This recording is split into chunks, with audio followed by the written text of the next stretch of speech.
പ്രതിപക്ഷ നേതാവ് V D സതീശന്റെ പ്രതികരണം. കേസരി ബാലകൃഷ്ണ മെമ്മോറിയൽ ഗവൺമെന്റ് കോളേജിലാണ് 135 നമ്പർ ബൂത്തിലാണ് വോട്ട് ചെയ്തത്. കുടുംബസമേതം വന്നാണ് വോട്ട് ചെയ്തത്.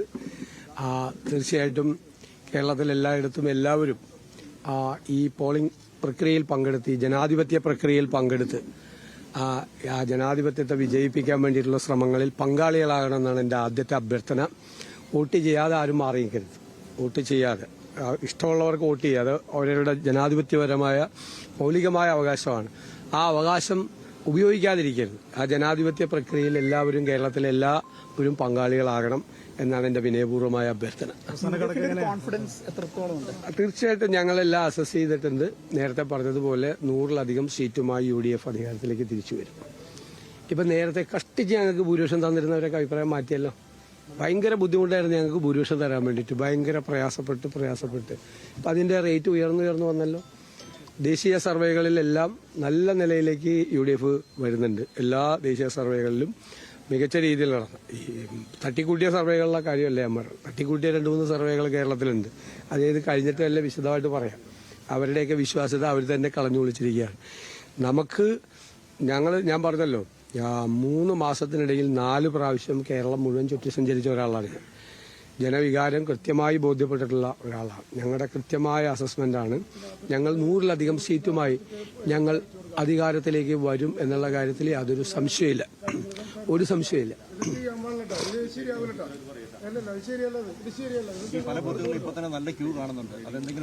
അല്ല, നല്ല ജനാധിപത്യ പ്രക്രിയ വിജയിക്കണം. എപ്പോഴും ആളുകൾ വന്ന് അത് ചെയ്യണം. അത് വന്ന് ഉറപ്പായിട്ട് ചെയ്യണം.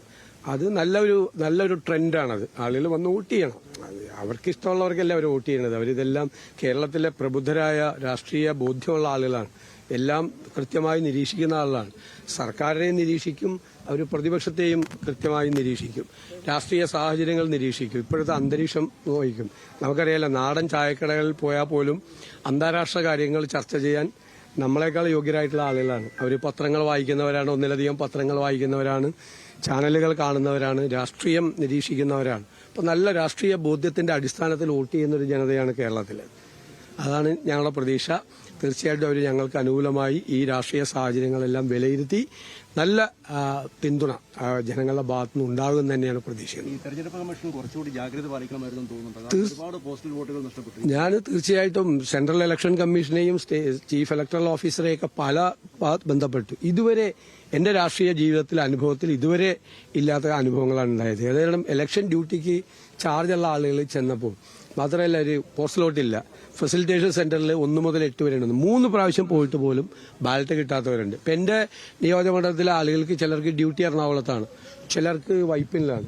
വൈപ്പിനിൽ പോകുന്നവർക്ക് ഫോർട്ട് കൊച്ചിയിലാണ് ഫെസിലിറ്റേഷൻ സെന്റർ, മറ്റേത് എറണാകുളത്താണ്. 2 സ്ത്രീകളൊക്കെ ടീച്ചേഴ്സ് ആയിട്ടുള്ള ആളുകളുണ്ട്, സ്ത്രീകളായിട്ടുള്ള ആളുകളുണ്ട്. അവരൊക്കെ എത്രയോ പ്രാവശ്യം ചെന്നിട്ട് ബാലറ്റ് ഇല്ല എന്ന് പറഞ്ഞ് മടങ്ങേണ്ട ഒരു അവസ്ഥയാണ്. ഒരാൾ പോലും വോട്ട് ചെയ്യാതെ പോകരുത് എന്ന് ആണ് നമ്മുടെ ഒരഭിപ്രായം. അത് തന്നെ.